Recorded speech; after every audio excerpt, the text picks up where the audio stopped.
I cleaned that out with Jeff yesterday. And I've also got current batch. I've also got the HF 300. Well, Unless they're on HF 300 or 1200 or 20. well, they may have. Well, it's not there. Yes. Could be in the, They were used commercially in large quantities for data communication in the country. I believe they I'm not an operator. there, but there was nothing. I'm not an operator either. Yeah. No, there was My name's one box. No. Because it was originally My sitting number's over here, 8261. right, so it got wet. And Oh, I had to transfer it into one of the boxes. Yeah, Spares and stuff for these. Oh, you got to, yeah, that's all right. I wonder what. Don't feature me too heavily. Oh, he's taken bloody photography again. Go on, Greg. Who else is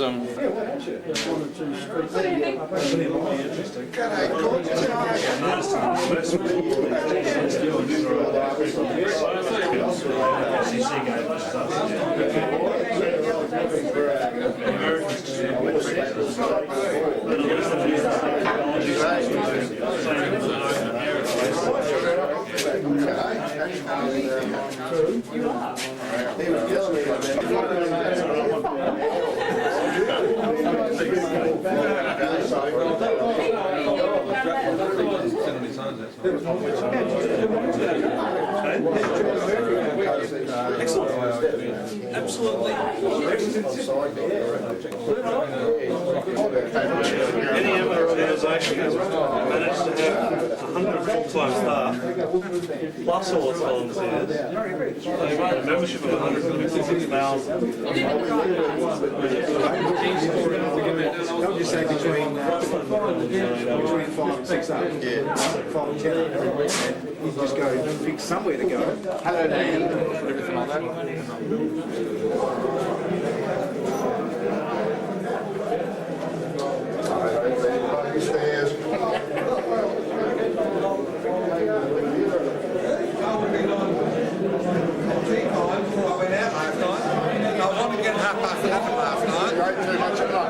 No, I didn't. I only had a cheese biscuit, a cup of tea for tea tonight to make up for it.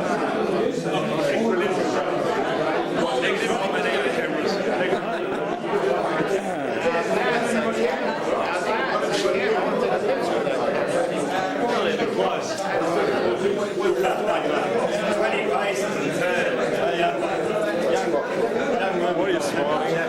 Yeah, you've got to admit it. I didn't realise that it was cold there.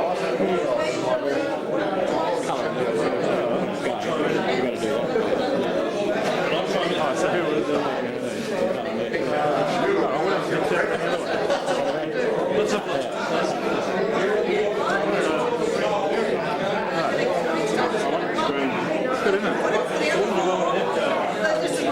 I don't know how much they cost. That's why I would have credit card would not have listed it. It wouldn't have done. For this, let's give us about 15 minutes. I want you to keep chatting, but feel free to wander around. Don't sit there, hopefully we've got everything open. You can wander around and have a look at the building for the last time. Some people have nostalgic memories of sitting up there in the classroom, and some passing exams, and some thinking, well, maybe next time or whatever. So have a wander around the place, and as soon as the video arrives, we'll get underway. It is not my intention to have a meeting this evening. This is a wait, not a WIA business meeting, so there's no business meeting this evening. So once Jeff showed his video and finished talking, and you finished giving your 2 cents worth, then we're going to have just a wee token supper, and then we'll kick you out for the last time. Thank you, ladies and gentlemen. Would be invited to talk now for the video on Why not? It's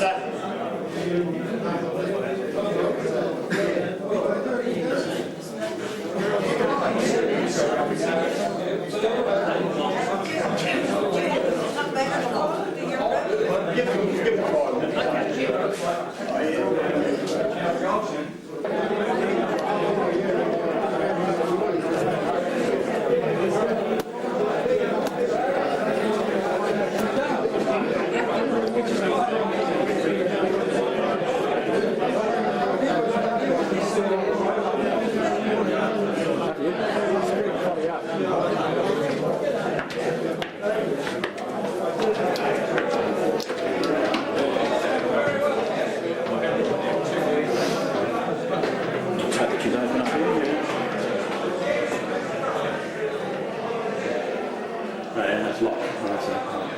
He's locked up there, by the looks of it.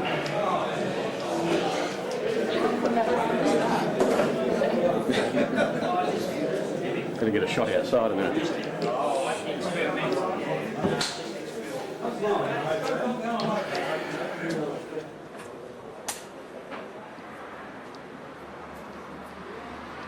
We don't get much of it over here. Ah, it's not enough light. Not enough light.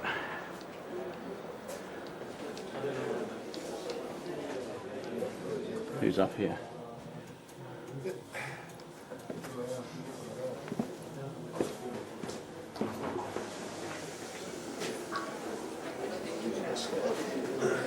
There he is.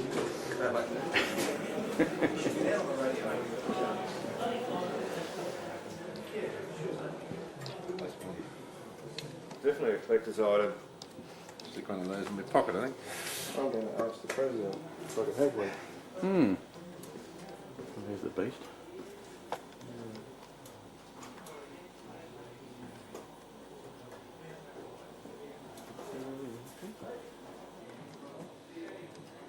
Come on, get off of there. I'll fix you. You can take any utility between 2, maybe they'll, yeah, it's not 7 and you plug the antenna into the slot and then you tune the variable oscillator to 6 positions and you've got 2 meters, one which tells you the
Sunday that we're going to have a buy and sell here Saturday morning from 9 o'clock onwards.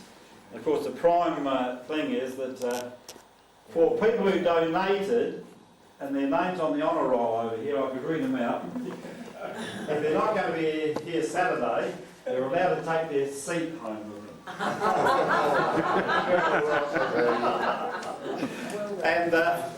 Just while I said on that, just before I asked Jeff to start us reminiscing about the building, I might just say that we are looking to all the historical stuff, like paperwork, like you see over there. We're looking to negotiate with the Mortlock Library Archives to see if we can put in there. It's then available for everybody who's doing any research. Any Wireless Institute people want to do research, it'll be there, and hopefully be there for time immemorial. So that's our aim with all the historical documents. But the furniture and other stuff like that things like this, they're up for grabs on Saturday. So come with your chequebook or your folding money and make an offer, and you'll take it home. There's nothing sure. What about the clock? The clock. Somebody suggested that clock. Somebody may mention the clock. Somebody may mention the clock. That should go to Jeff Farmer. I was going to say, thanks, Sir Phil. There's still a Jeff Farmer around the place, so maybe we should return it to where it came from, to his estate. So there are a few small things like that. I was very worried about how I was going to get somebody to organise taking the trophies away. All I can remember is this great huge trophy in there. You know that that trophy doesn't belong to us, it belongs to Alara. She's going to take it up tonight. But just for one other small point. It's just a bad luck, we haven't got any screwdrivers. Yeah, we've handed out. No. One other point, that there are two other trophies there, and I'm looking for nominations for somebody to run a contest. The contest will have to be CW again, and the winner of the contest keeps the trophy. Instead of being a perpetual trophy, you will keep the trophy. So can we have you volunteer to run CW? CW Sprint. Now that's it. You might have the trophy.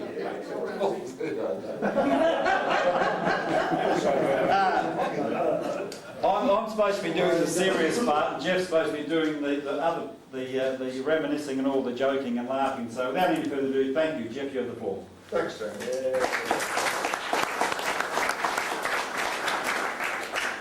Well, if you want to know the whole story, nothing but the truth, Christine has a copy of an article that we put in the November '73 amateur radio, which is the only amateur radio so far where all the main articles have been supplied by one division, to wit VK5. No other division has been capable of doing it, which just goes to prove what we've always said, we're the best anyway. All this pandemonium about buildings and what have you got underway in about '69. At that stage we were mucking around, people doing the transmission from homes, originating a tape here and taking it to somebody there, and then taking it to somebody else to put it on all the relay stations. The relay stations haven't changed much, they've still got to do hard work every Sunday morning, but at least we've got a permanent fixture here for the originating of it. And some members had a bit of a quiet word or two. I don't know why I copped lots of criticism of that though. But I did find a beautiful site up off Catley's Hill Road, overlooking the tunnel, Steps Hill Tunnel there. I had a perfect view over the city. Would have been ideal for all the relay stations to pick up the signal.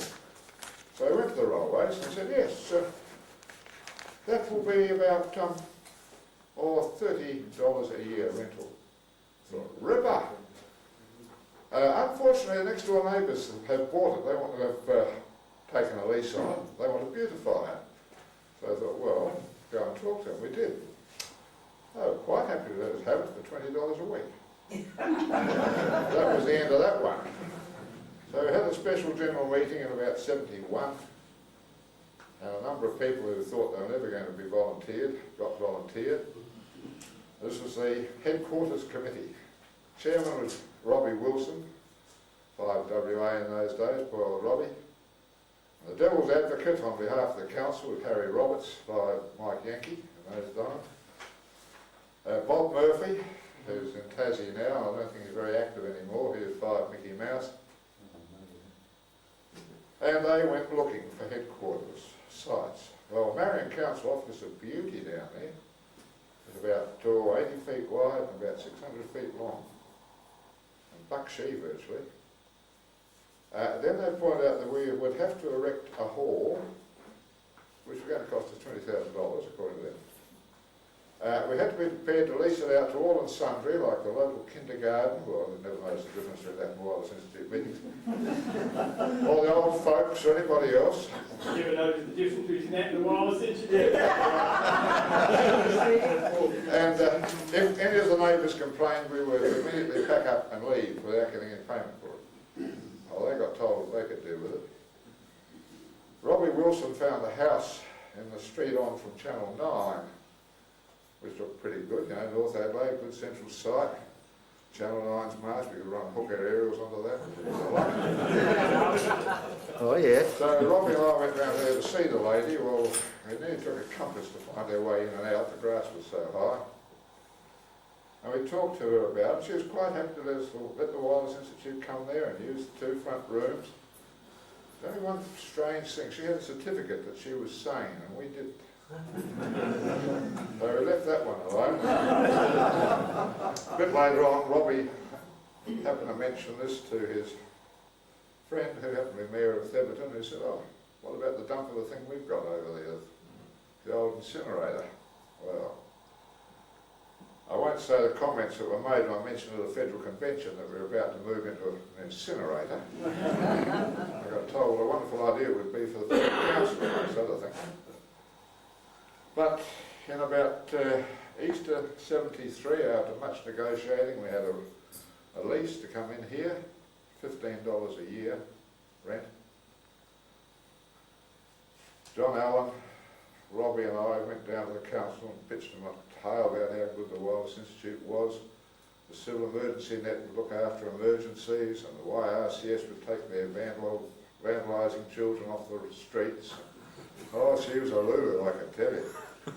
We even got allowed to spend the rest of the evening in the Mayor's parlour, but why did he have to put the scotch away before we walked in? Most unsporting. Anyway, we got down here and took a look at it and thought, what a bunch of bloody idiots we are. It was, putting it politely, filthy. Where we're sitting now was a dirty big monster. 12 feet this way, 16 feet that way, 8 feet high. That was the incinerator. See, with this building originally there's a ramp from the front out to West Thebarton Road. The rubbish trucks used to back up the ramp to the top floor, and where the lecturer stands, I hope the floor was made solid enough for Murray, they used to dump the rubbish into that, and that next floor down, where you had for a cup of tea and coffee, the back of that is a big holding area. Comes down to a nice little trap door which was up there. And down here they had this furnace. And the walls were a delicate shade of black everywhere. I thought, well, we've got to do something, so we started. And we cleaned all the muck out from the back area there, borrowed an oxy torch and cutter, and proceeded to get into the furnace. Now, I said it was 12 by 16 by 8 feet high. It was 3/8 boilerplate walls, with 3x3 by 3/8 angles reinforcing all the corners. Back-to-back channels down the side walls to stop them from bowing out. We oxy-cut all the nuts off. We couldn't get at the heads, they buried the brickwork. We oxy-cut them off. That dropped the angles on the floor with a crash. And we thought, right, that's got all that fixed. And we found we couldn't shift the boilerplate because it had been concreted into the floor. So we oxy-cut it on the bottom of the sheet. And Robbie Wilson, who is a prime mover in all of this, and I wish he was here tonight to enjoy the fun, Robbie organised somebody to buy all the scrap iron. Well, the only way we could make it easy for him was to get it across the pug hole, which is out the back there, about 60 feet of pug hole before we got to level ground. So Trevor Slater, 5ZIS, was and still is that call sign, would take his car around there with a long rope. And there's a nice little ledge at the back of the platform here. We tip the plate up on the ledge, tie a rope to the corner of it, and I'll put one foot firmly on it and Trevor would drive off. When I reckon the rope was tight enough, I'd take the foot off. It was ever seen a 12 by 8 sheet of 3/8 boilerplate float through the air? But Trev kept on driving just in case it caught up with him. But once we got in there and opened it up, there's 30,000 bricks in there. I'm not exaggerating. We didn't count every one. But we'd have one person up on the top loosening them and pushing them down, 2 bods picking them up and tossing them backwards over their shoulders, and 2 bods out here on the platform catching them and throwing them into the plug hole. And we finally shifted 30,000 bricks. So 5 bricks at the bottom and red bricks are over the top of it. Well, having done that, everybody said, oh, that's lovely. So we'll try and get the walls clean now.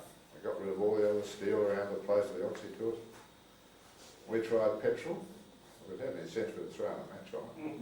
We tried turpentine, kerosene, soap and water. And I had to go to a Youth Radio Club scheme conference one Sunday, which I was heartily thankful. When I got here, beautiful clean walls. Barry, sitting at the back there, was the supervisor that day. He and I took it in turns of suffering. You know, supervisor means if you can't find anybody else, do it yourself, mate. So I said, what'd you do? He said, well, we borrowed everything else from the council. He said, we borrowed their fire hose. Turned it on full blast and hit the walls with it. And everything, all the dirt just fell off on the ground and got washed away. It was as simple as that, once you knew how. But the council were very good to us. I went to school with the assistant town clerk, which could have some bearing. But I happened to mention we could do with a jackhammer one day, so the next thing I get a phone call, oh, the jackhammer will be there for you. Came in on Saturday morning, and there is the council's big tractor with this 3-stage air compressor on the back on the power takeoff. 2 thumping great road baker jackhammers, about half a dozen brand freshly sharpened bits, all the pipe work, and the foreman to show us how to start the tractor and drive it. So we did. The entry doors you come in through, over there, took us something like 6 hours with the jackhammers to get through. Mr. Burley Griffin didn't mean his building to fall down. This would be the safest place in South Australia in the event of an air raid. They could drop anything, provided they didn't drop a cookie down the chimney, you'd be as safe as houses. We started there, we couldn't hold the jackhammers up, they were too heavy, so we rigged a block and tackle. Trevor and I took it in turns, 20 minutes on, 20 off, charging through that wall. Of course, the first thing, we looked at all the beautiful brickwork and said, oh, well, of course, that was put up afterwards. Like hell it was. They put up the brick wall and then poured the concrete against it, so it got a good bond. So we gave up trying to get the bricks off in one piece. They came off in about, I think, 70 bits to the brick was about the average figure. Then we started on the concrete wall. That was slightly reinforced, very slightly. 3/4 inch rods at 12 inch centres vertically, and 5/8 inch rods at 18 inch centres horizontally. It makes it very hard to chip the concrete away. The rods keep on getting in the road all the time. We did get through it ultimately. And a certain amount of bad language and a bit of blood, sweat and tears got put into it. But we had donations of iron for the roof over here. That was all right. I never thought a combi van could carry so many bits of scrap iron.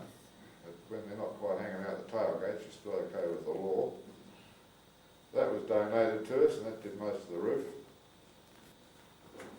5GZ did a lot of the carpentry work for us. Did a wonderful job on that.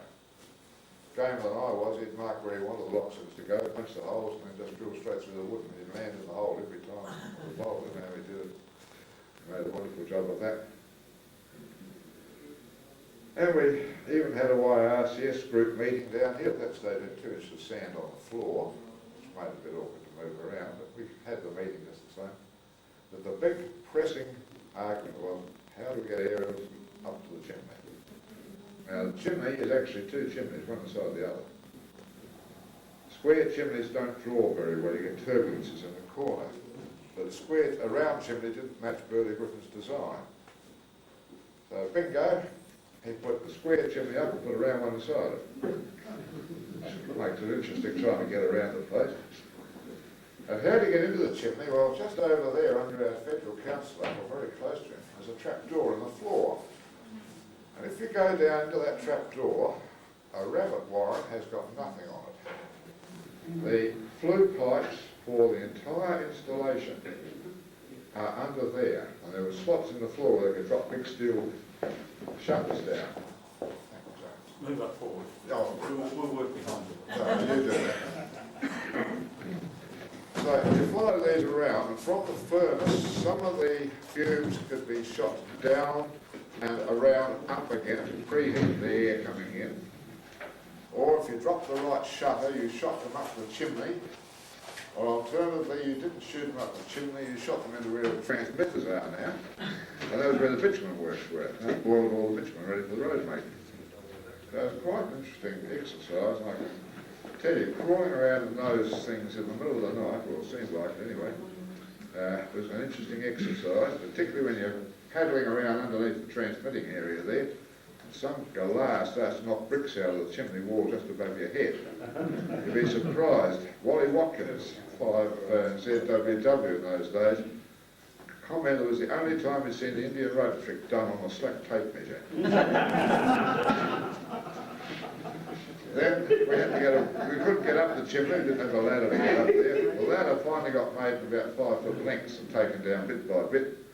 Trevor, sitting up there, knows all about that side of it. John Gazzard and Leith Cotton, I think, put the ladder together in 5-foot lengths, which got stacked one on top of the other inside the chimney. We did it the hard way. Get a rope down the chimney. We couldn't get it up. Indian rope tricks went on. So at that time I was friendly with the volunteer Coast Guards, who had been lecturing them for a little while on radio, so I spoke to one of them, whose son was an armourer. And I suggested that first of all he might find a surplus rocket, you know, a distress rocket they could fire at the chimney. We can't quite do that, it's not allowed. So his son came down with a 12-gauge shotgun and some wooden bullets. And he proceeded to stuff a bullet up the barrel with a piece of fish line on it. Put a charge behind and he lay flat on his back and aimed up the chimney and pulled the trigger. I think there was a flock of friendship that got a slight dent in the tail. We never found the bullet anyway. But unfortunately the shock wave of the charge going up loosened all the soot that had been.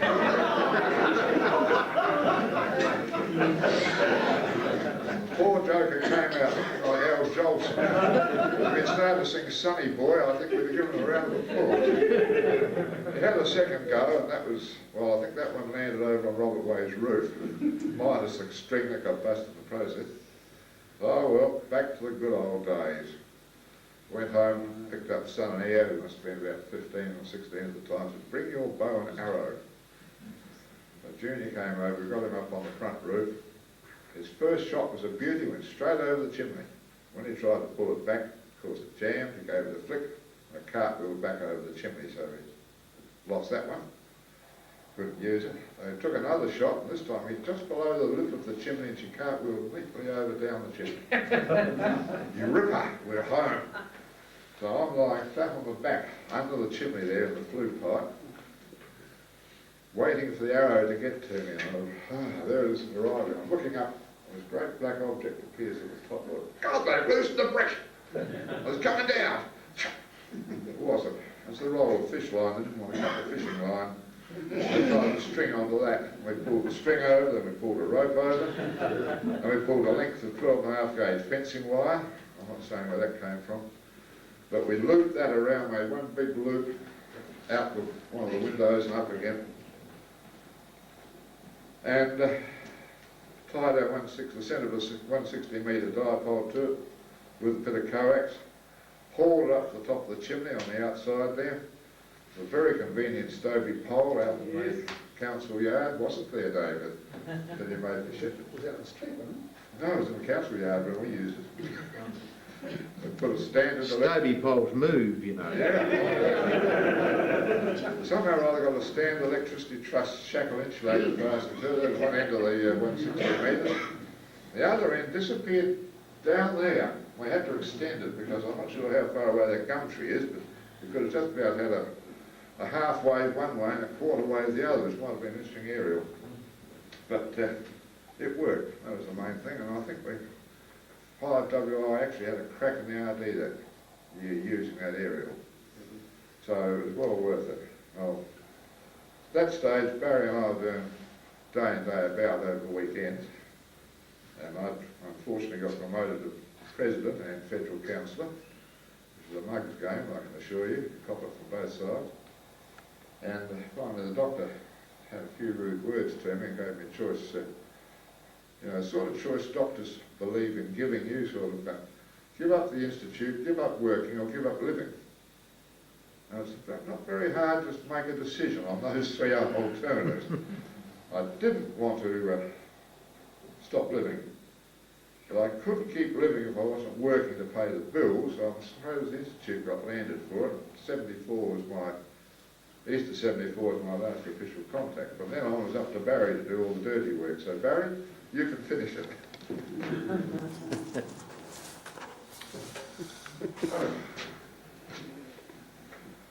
I don't think he's going to. I think you got me confused, I'm not Barry. Oh, sorry, you don't look like him. Barry Williams. So I'm sorry I can't finish out the final details of the whole show, but we did get it going ultimately. Seemed to call bring down here for a grand opening at one stage, but got that videotape ready, Jamie? Thank you, Jeff. There's two things. Number one, Merv Miller had already started moving some of the stuff, so the council don't get it. They said we have to be up by the 30th. And the video was at his place, so Merv kindly shot home and got it, so you're about to see the video that's running. But I think we might just ask, impromptu, mind you, we might, I know we can fill in a bit, can't we? Yeah. We do have the gentleman who was here who officially helped the opening ceremony. If I can, I've got to look at it. There he is. Hi there. How about a couple of words about stage number 3 then, Gary? Oh dear. Don't worry, Barry, you shut up on the tape. I'm not terribly prepared for this, and a lot of what Jeff said was new to me, but I was certainly one of many members who worked on the building through that time. And I've got some recollections of the demolition of the actual furnace itself. Other recollections of preparing the work outside for the ramp that you can see out the side there, and also clear recollection of Jeff's story about the jackhammer. And there is a glorious photo around. I don't know if there's one on display here anywhere. Anyway, yes, that's the one. This is not a very good copy, but come and have a look at it. And that says it all. And there's Jeff with the block and tackle on the jackhammer, attacking the wall, and you can see the reinforcing rods and so forth. And I think that must have been the hardest concrete that anybody had ever brewed in South Australia. But there were a vast number of people who did work on and contributed. Lots of work in some cases, in Jeff's case just a huge amount of work towards this building. And I became president in 1975 after Jeff Lesdina was president for a year, and then I became president in April 1975, and it was right at the end of my 2-year term that the building was actually opened on the 3rd of April 1977. I gather that's the tape that we're going to see in a moment, or some of it anyway. It was interesting that in January of 1977 I was actually in the US on a training course with work, and I remember writing a letter or making a phone call to Colin Hurst of 5HI, who was the vice president at the time, I believe, saying to Colin, set the date for the opening. It needs to be done. It was something that hadn't gotten done before I went away. And Colin sent back a reply saying, the date's been set, it's the 3rd of April, and I hope that's okay. Well, I wasn't in any position to comment one way or the other. But anyway, the 3rd of April was okay. I can't honestly remember when we started using the building. I think it was before the opening, probably in sometime in 1976, I guess. But at the time of the opening, it was in really good shape, and that opening was an event that I'll never forget. It certainly stressed me out just a little bit. But I won't say any more about that, because if we can see the tape, is that ready to go now? That should tell the story more eloquently than I ever could. Gary, there's proof positive, November 76. Oh dear. Yeah. No volume, Grant. Well, the first, certainly no sound on the first part anyway. He's going to play the Wurlitzer. By the way, this came out of VK5 RTV, by the way. This is a copy from that, off of that.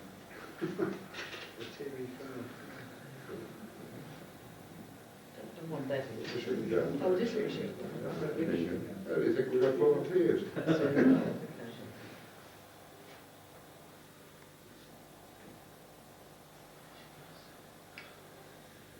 Before any arrows. Yeah.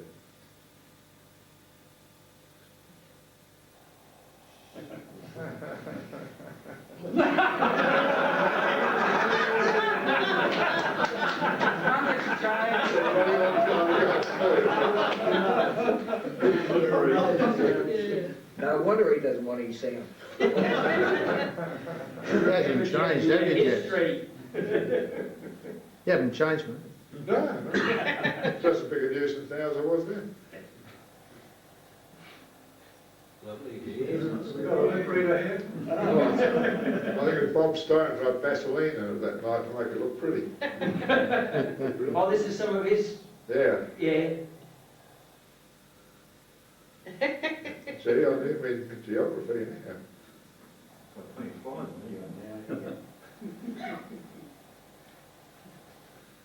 What sure there's no sound. Just as bloody well. I like the card table with globes on. Well, surely you can remember it, can't you, Jeff? No?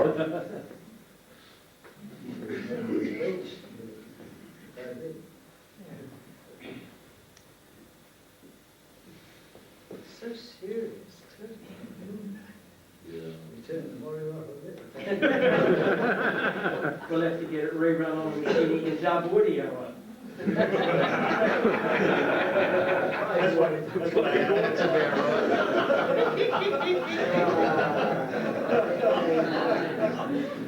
is. So that's how it works.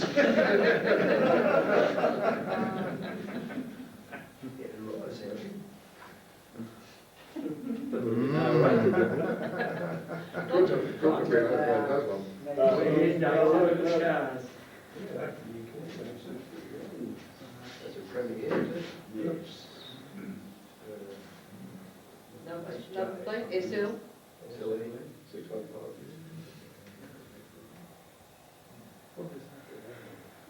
Yes.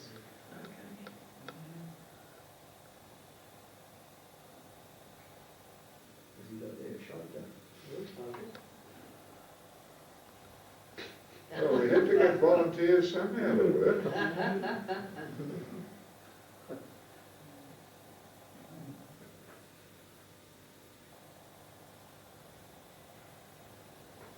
I love the songs, yes. It is a gun. Do you remember who they were? I know some of the faces, but I have to put names against them now. Yeah, I said things as libel suits. What about where it is? Do we know where it is? Yes. Straight outside, West Thebarton Road. That's where it is. God knows what the locals thought. There goes the neighbourhood. Is that right? Look at this.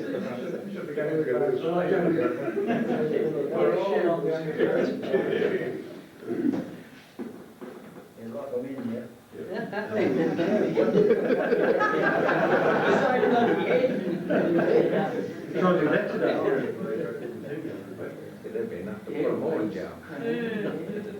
Right, they're still there. There we go, look at that. Still wet. Right, left.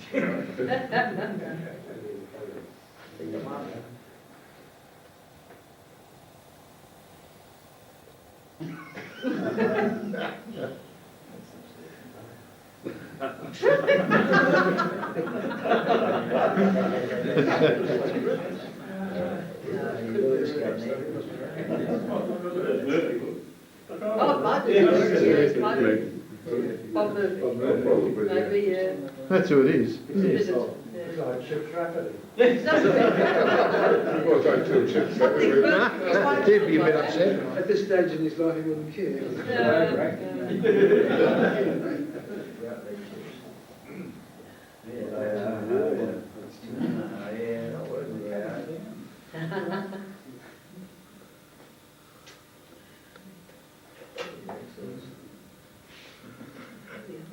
You've got the blading upside down.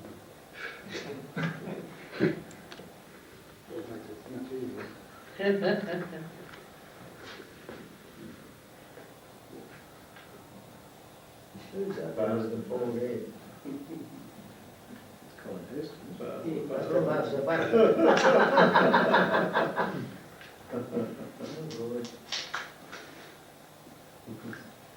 Who's that?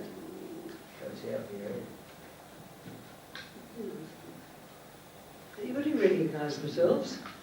Yeah, I'm going to admit it. Wow.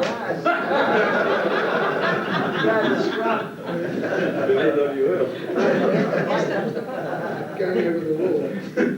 We never make it.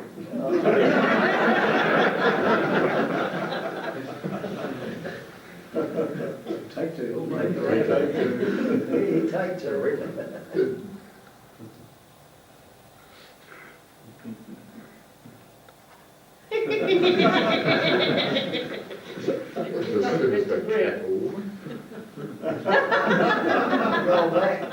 Who's the greatest actor of the lot?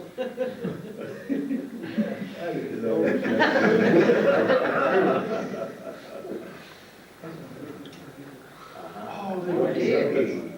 Serious bits. 101.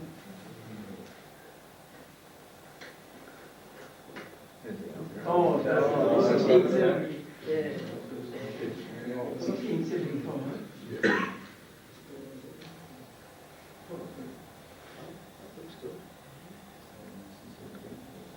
Oh, it's Arnold. Yes. Beard's a bit darker. The wife's exercise up at the Enfield Stone Empty Service. Oh, let's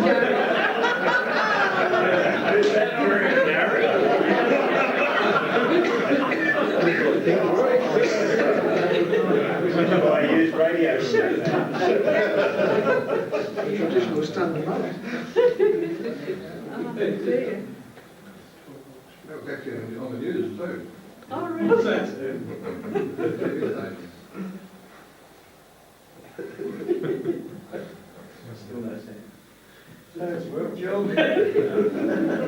Oh, it's missing. It's a job, someone has to do it. Oh, it's shot by the news crew too, they all use magnetic sound. Ah, Interesting. interesting. It's automatic sound. I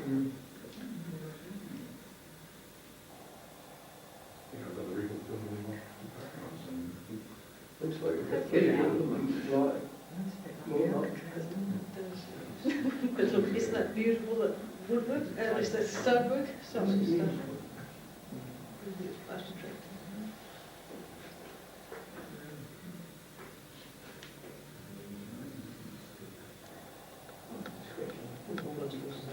No, top of that mountain a few times. How high is it, Jeb? 60 foot. Near enough, yeah. Yeah. It did. Oh, I was super every now and then.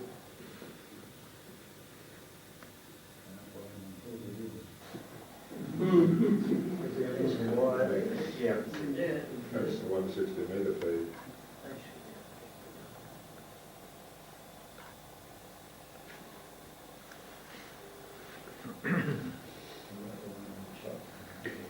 This one's good. Button pushing. Panic button.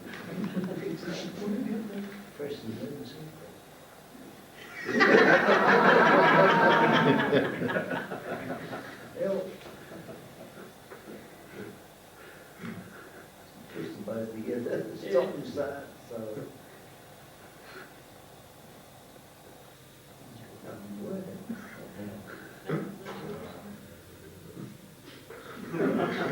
Something's got to happen soon. Carump.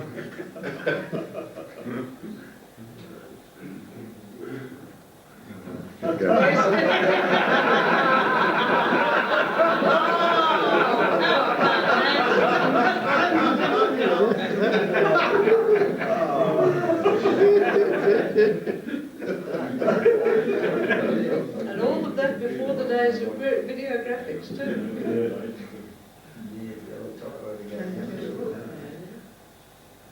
Jeff Tabernow.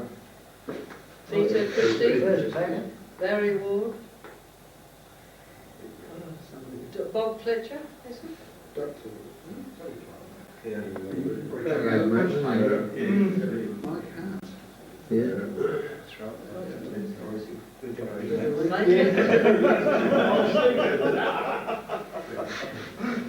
That's what killed the sound of the river.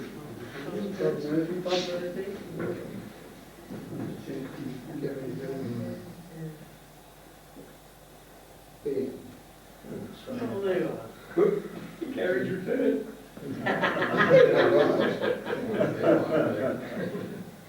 Still got the Playboy. Sounds like an interesting article. She was. His way his eyes were on around. Nothing to do with the book.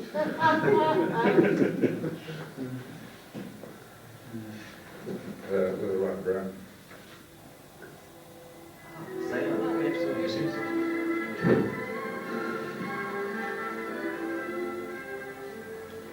Good afternoon, ladies and gentlemen. Oh, Welcome to the official opening of our South Australian headquarters of the Wallace Institute. But firstly, this afternoon I would like to welcome our official guests that are with us. Firstly, His Worship the Mayor of Thebarton, Dr. Flaherty and Mrs. Flaherty, very nice to have you with us. Also representing from the Thebarton Council, we have Alderman Crafter and Mrs. Crafter, Alderman Dorr. No, I don't think Alderman Dorr is here yet, is he? No. Councillor Baker and Mrs. Baker, Councillor Carter and Mrs. Carter, Councillor Foley is here with us as well. And the Town Clerk of Thebarton, Mr. Mal Baker and Mrs. Baker, and also Mr. and Mrs. Hanson. Mr. Hanson's the Assistant Town Clerk.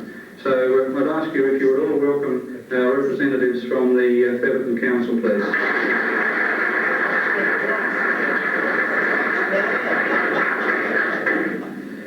Also, this afternoon on the WIA scene, we have with us our Federal President from Melbourne, Dr. David Wardlaw, VK380W, and it's very nice to have you with us also, David.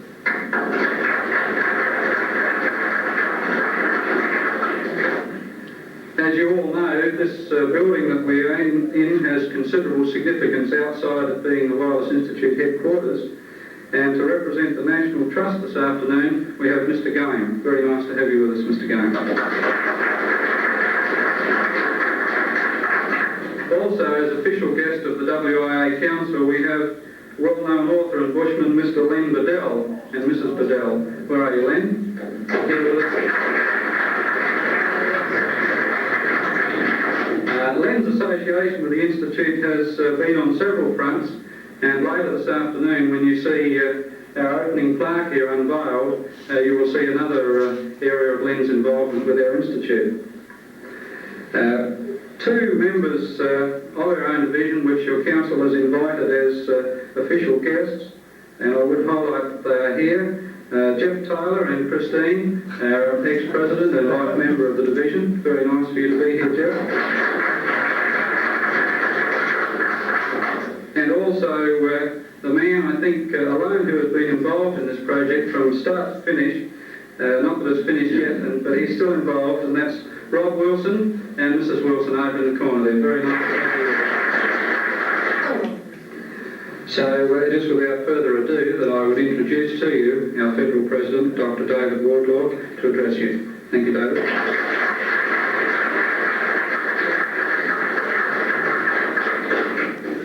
Mr. President, Your Worship, members, ladies and gentlemen, I'm very pleased indeed to be here on this great occasion for the South Australian Division in the opening of this building. I will remember in those early days when Jeff Taylor was over in Melbourne at one of the federal conventions. He said, we have an incinerator, we're going to turn it into the headquarters of the South Australian Division. And there were numerous of us at that convention who scratched our heads and thought, how on earth can you turn an incinerator into the headquarters of the Wildlife Institute Division? I know that some other divisions have got their own headquarters, but they've converted houses into headquarters. However, progress reports came across. We've had photographs of prominent members of the amateur fraternity in South Australia wielding jackhammers, dodging flying bricks, and some of them not even dodging them, I gather. I unfortunately haven't had the opportunity to get over to South Australia in the intervening years to view progress, but when I arrived on Friday night and was driven up, I was very suitably impressed with the way the division had made use of this building. I think from the Trust's point of view, the way they have preserved the original concept and appearance, I was very impressed with this. I was taken around and taken to all the vantage spots to look at it, climbing over and various obstacles, of course, that are in the way. And as you said, in the early days when the area wasn't so built up, this must have been quite a magnificent edifice. I'm afraid this sort of thing happens to many monuments or buildings of significance. They would get built up around.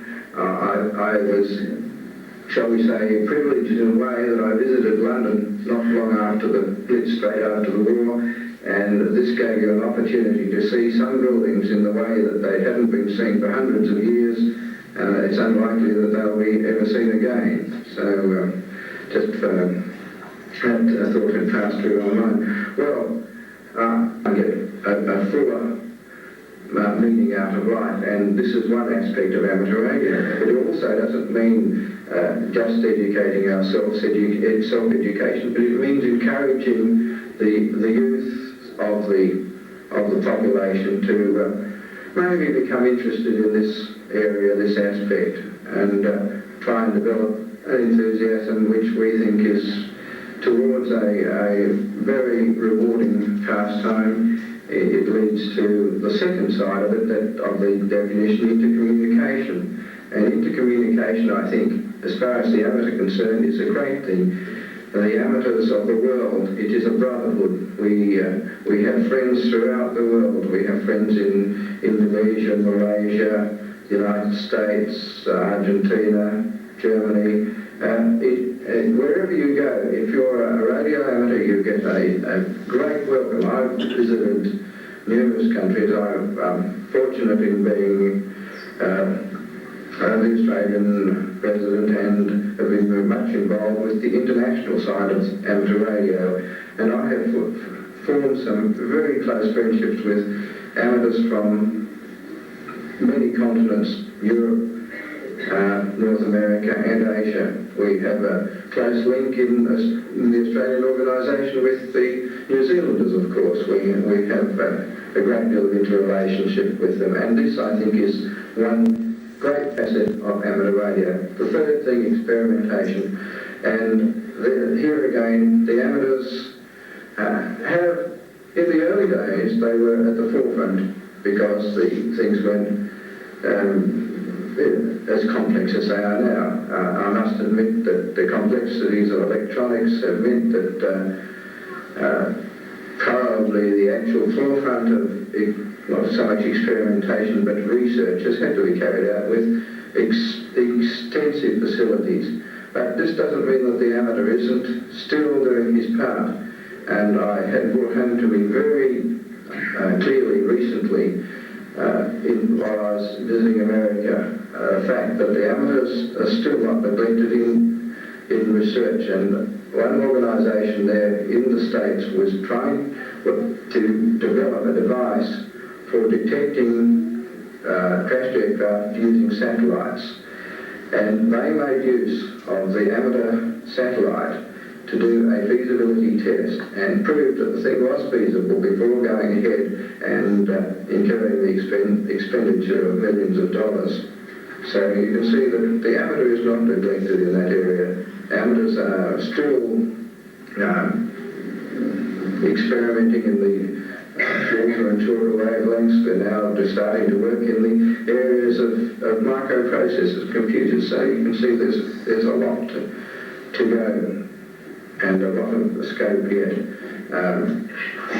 I spoke to as many members as I could over the broadcast this morning. I don't think at this stage I should repeat the material that I discussed there. There are several aspects of the matters which I've been dealing with that I know are dear to the hearts of you all. The matter of our relationship on this inquiry into the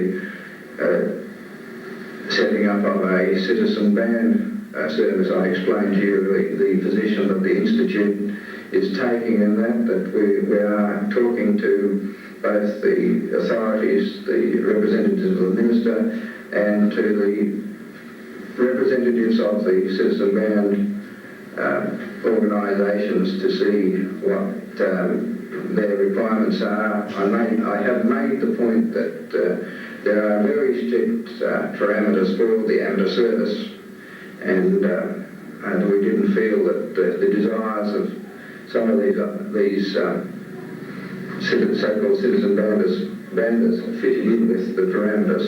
The other matter, which of course I'm very deeply involved in, is preparation for the World Administrative Radio Conference to take place in 1979, and on Wednesday I intended to hold a meeting of the planning group of all users in Melbourne. At the moment, the planning has reached a stage where the requirements of all users have been put in, the requirements for the next 30 years. There is certainly a degree of overlap by all services, and that's the stage it has reached at the moment. Our requirements, I think you're probably well aware of the frequency requirements we are applying for. As I say, there is overlap at the moment, and the next stage, of course, is the negotiating stage. Anyway, I think I would like to again thank you for inviting me to come over to participate in the opening of this building. I'd like to congratulate the division on the magnificent job they've done in getting the building to this extremely useful stage. Thank you very much. Good afternoon. We have with us, as I mentioned earlier, His Worship the Mayor of Thebarton, Dr. Flaherty, and Dr. Flaherty has kindly consented to address us and perform the official opening of our building by unveiling of our commemorative plaque here. So without further ado, I would introduce you to His Worship the Mayor of Thebarton, Dr. Flaherty. And difficult work, having seen the building in its various stages of rehabilitation over the last 5 years. So on behalf of the Thebarton Council and myself, I thank the President and members of the Institute for asking us to attend here today, and I for myself to be granted the honour to open these headquarters. Without any more words, I will now have the pleasure of declaring the South Australian headquarters of the Wireless Institute of Australia open.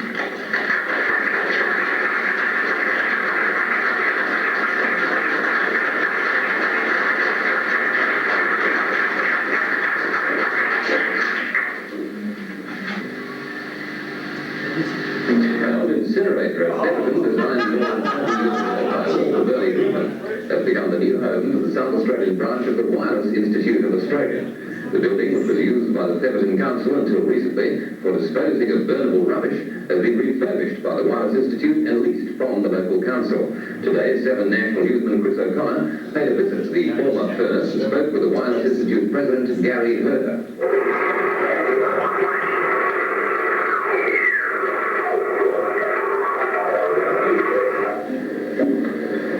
This is BK5 WI, signing off and clear. Thank you very much for the contact. Gary, our incinerator seems a strange place to have something like this. How did it come about? Well, it came about, started about 4 years ago when our institute started looking around for a suitable headquarters, and we approached most of the municipal councils in the Adelaide area, and the Thebarton Council suggested that this building would be available to us if we were prepared to do the work involved in converting it. What type of difficulties have you had in converting the place? Well, many and varied. We had to remove the main incinerator downstairs in what is now our meeting room. That took quite a few months of effort, and just generally cleaning the building up and converting it from what it was to a building with 4 rooms in it, which we're using for lecture rooms, the transmitter room you see here, and downstairs our main meeting room, which accommodates over 100 people. What about the history of the actual building? Do you know much about it? Well, we know that it was constructed almost 40 years ago, or it was opened almost exactly 40 years ago to the day, and it was used, I believe, until the mid-1950s as the main municipal incinerator for this area. Since then, until we took it over, it's remained closed up. From this room here, what will you be doing? Well, in the transmitter room here, each Sunday morning we originate a news broadcast for our members. Our responsibilities in South Australia extend right through to the Northern Territory, Darwin, and of course all the South Australian country members. So we broadcast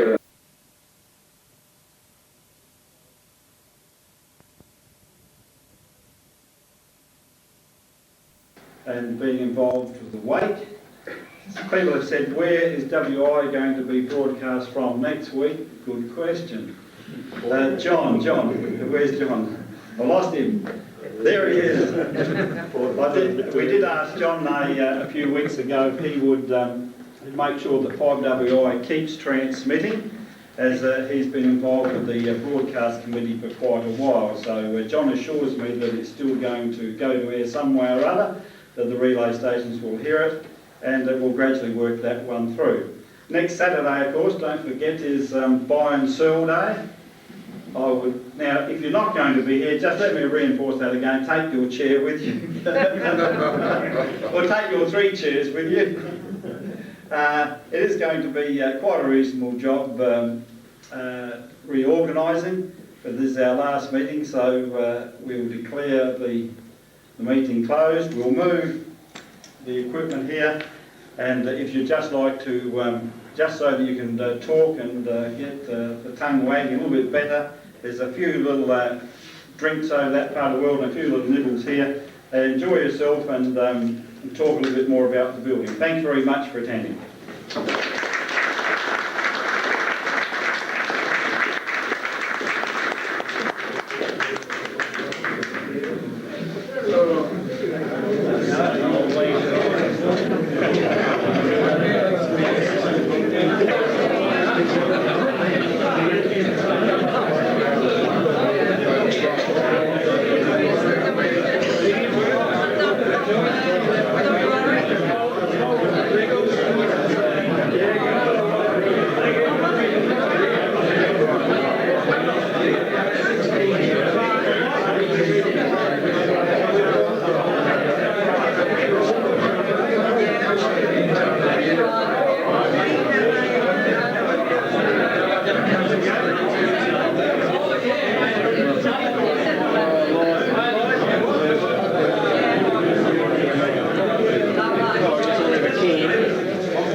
Terrible. When my son told me this, I said, "You've got to be joking."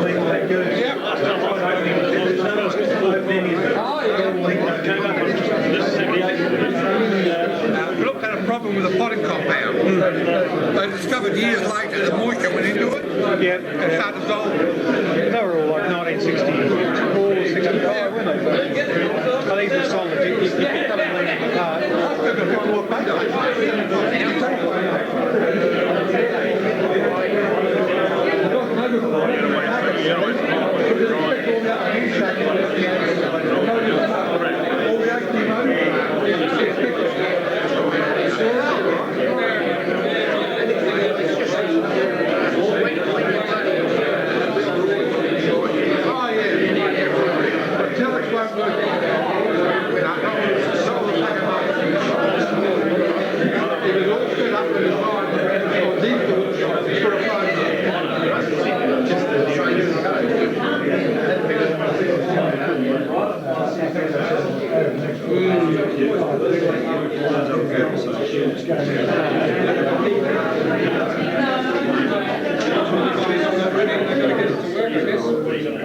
Yeah, we've got to change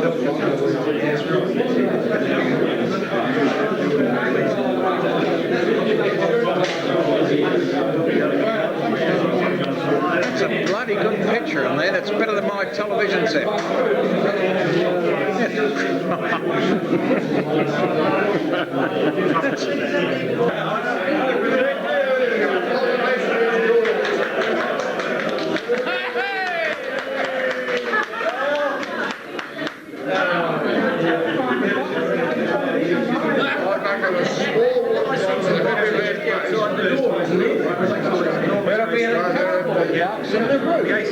I put in a heavy box here to bloody motor. It's a monstrosity. Bloody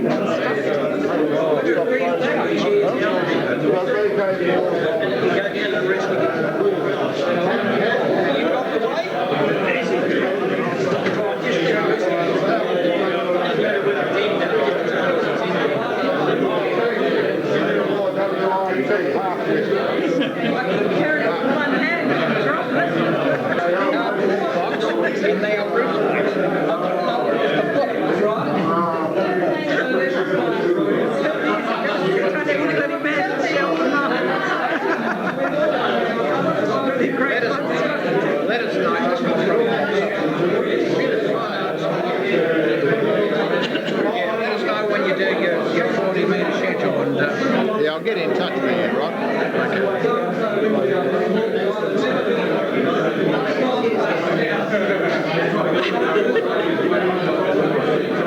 Is he wasting time on that? See you all.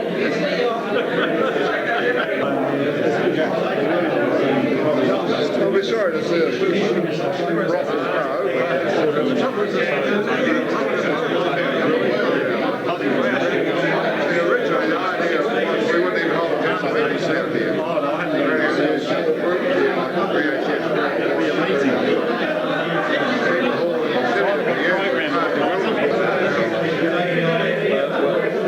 Just the casual look about it that gets me. Evidence has been taken. That's a little ripper, isn't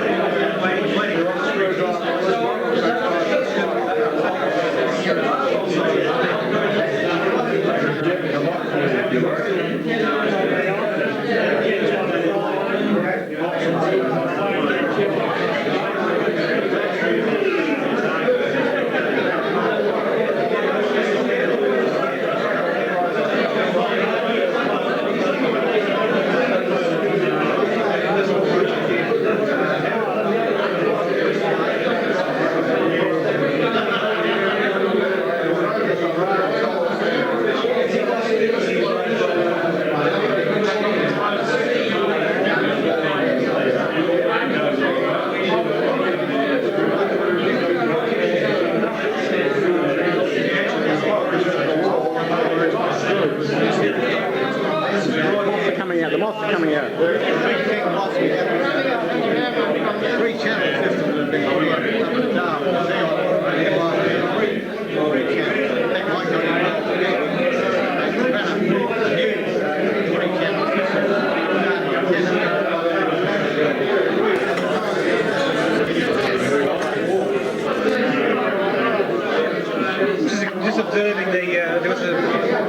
breakage, I think. Breakage. Can't understand that. Like I do with my teeth.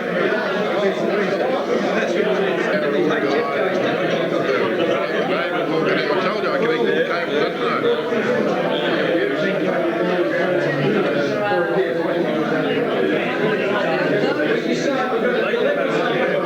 Sorry? Gary Adams, SU, is the